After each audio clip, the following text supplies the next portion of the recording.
This is a reading from the 5th chapter of Luke.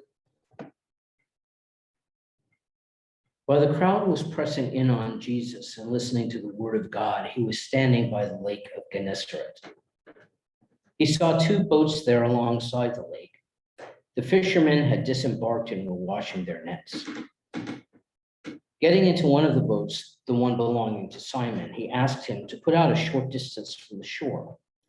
Then he sat down and taught the crowds from the boat. After he had finished speaking, he said to Simon, "Put out into deep water and lower your nets for a catch." Simon said in reply, "Master, we have worked hard all night and have caught nothing, but at your command I will lower the nets." When they had done this, they caught a great number of fish and their nets were tearing. They signaled to their partners in the other boat to come to help them. They came and filled both boats so that they were in danger of sinking. When Simon Peter saw this, he fell at the knees of Jesus and said, "Depart from me, Lord, for I am a sinful man." For astonishment at the catch of fish they had made seized him and all those with him, and likewise James and John, the sons of Zebedee, who were partners of Simon. Jesus said to Simon, "Do not be afraid. From now on you will be catching men."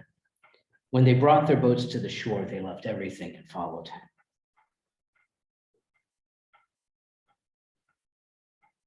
I think by the time we get to January 1st, given the expectations of our culture, we are ready for something new. We are ready to leave behind the old year and start something. But sometimes starting something is just rededicating ourselves to what we started before. Like our discipleship. This is a story about discipleship. It's one of the stories, the others are in the 1st chapter of Mark and the 4th chapter of Matthew, that we usually call the calling of the disciples. And that's often been the way I've read this story and heard it. But reading it more recently, I think of it as a fish story, in a long tradition of fish stories, or perhaps a story about God as a fisher. What I notice is that when Jesus asks Simon, whom we usually know as Peter, to take him out in the boat, Simon is willing enough. I guess I would be too.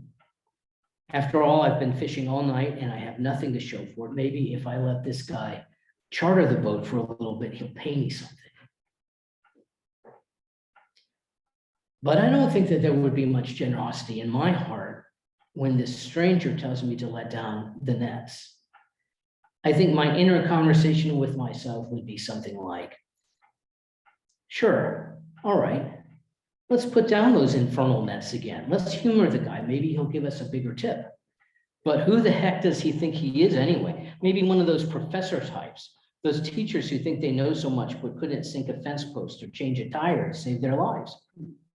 And some people say his dad's a carpenter and he used to help out in the shop. I doubt it.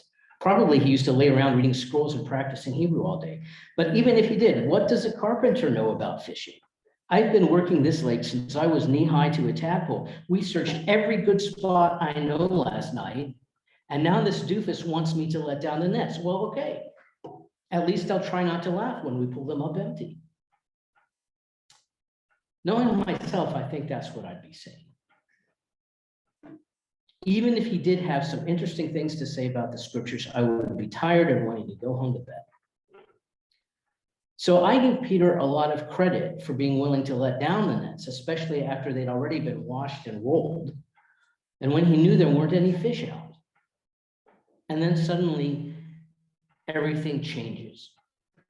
There are fish, more fish than they can pull in, and Peter realizes that somehow God has produced these fish. And he falls down at Jesus' knees saying, "Go away from me, Lord, for I am a sinful man." He falls down at Jesus' knees because he recognizes that these fish have come from God and they have come from God through Jesus. And so Jesus must be extremely connected to God, and that scares him, as it would scare me. But in the same way, it amazes me when I think about the first disciples leaving their boats on the shore and walking away from their nets. It amazes me to think of the faith that was already there in deciding to go back out into the lake and let down the nets again. Maybe they did it for a bigger tip. Or maybe Peter could already sense that God wouldn't play games with him, and that somehow Jesus was big enough to give him fish.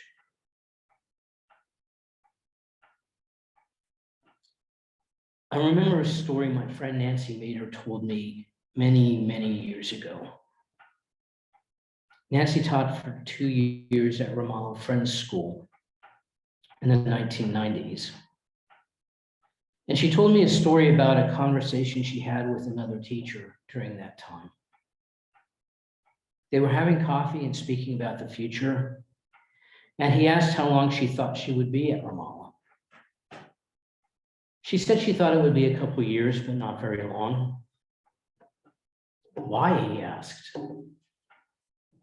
She had explained that she had spent her working life so far in ministry positions, and that even though she felt God's presence in her ministry, she worried about her future. She worried for her security. I worry what will happen when I get old, when I want to retire, she said. I worry how I will take care of myself. Her friend laughed gently. Nancy, he said, God is taking care of you now. God will take care of you then. It was clear that Nancy had felt powerfully convicted by this statement, both at the time that it was made and at the time she told me about it. And even hearing it secondhand, I felt powerfully convicted by it also. Periodically, given the work that I do, somebody will ask me whether God has always been important to me or whether there was a time when God didn't matter that much. And in perfectly Dan-like fashion, I give an overly long and incomprehensible response, but usually what I am trying to say is that I never had the kind of crisis of faith where I didn't believe in God or thought that God was impossible. I credit this to the influence of liberal theology. No one ever told me that in order to believe in God, you couldn't believe in science or evolution, or that in order to believe in God, you had to believe that God created the world in 7 24-hour days. No one ever told me that every word in the Bible was literally true. And so I never had to choose between faith in God or faith in reason. I was taught they can go together. And therefore, although I have, over time, explored a lot of different ways of conceiving of how God interacts with human beings, I just have never wondered about whether God is, whether God exists. That much seems completely evident to me. So when someone says, well, have you ever doubted? I usually say no. But when I'm honest, I realize that actually every day I am in a crisis of faith. Not about belief, but about action. What am I going to do about the fact that God is out there? Am I going to get into my boat in the middle of a storm because Jesus tells me to? Am I going to let down the nets when I know there aren't any fish?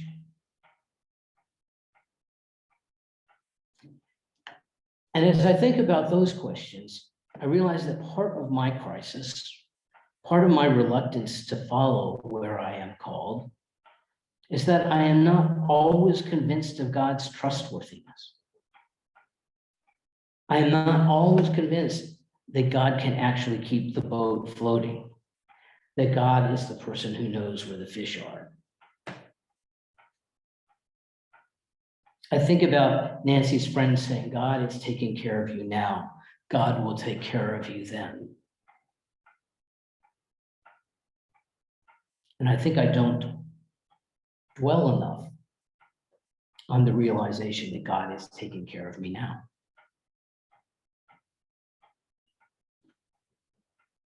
And it suddenly makes sense to me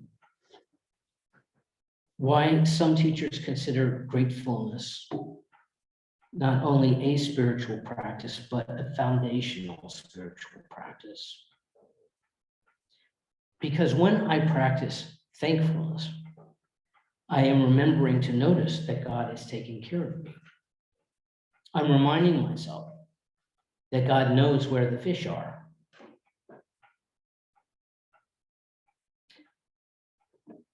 This is something that I remember and then forget, remember and then forget. And when I remember, I recommit myself to practicing thankfulness, to noticing the colors of the sky as the sun rises from under the fields, to noticing the sound of the birds resting on the electric lines near the house, to noticing the one white steer who is always at the salt lick near the barn on Stone Road as I drive past. I recommit myself to noticing when someone speaks kindly, when someone offers to help, when my physical therapist asks me whether I carry my feed bucket with my left arm or my right arm. These are all little things and small things, but they are part of God's relationship with me.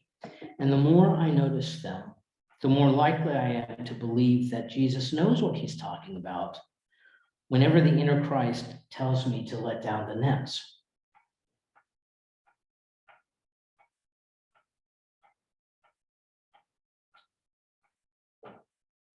And after I wrote this message, I realized that I probably say this, give this message in different words, once every 2 or 3 months, if not more frequently.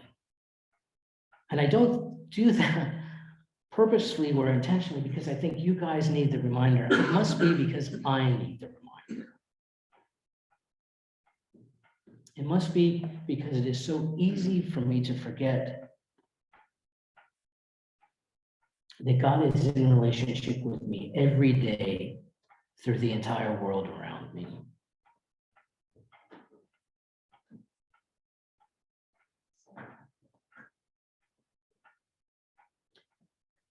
There are the things that it's easy to be grateful for and the things that I can't see how to be grateful for. But to look at either one of those things is to remind myself of the vastness and mystery of God and my smallness within that mystery.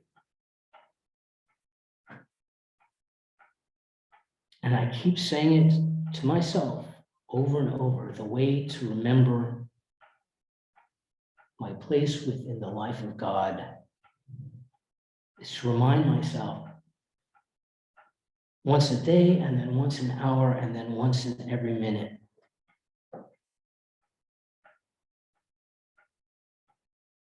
that God, whether or not there is something visible in front of me, is with me, taking care of me, watching over me in the bad times and the good times, all the time. And I think when I can remember that every day and every hour and even every minute, then I will be a lot closer to getting rid of that crisis of faith about putting out in the boat and letting down the nets, wherever and however it is that God asks me to do so.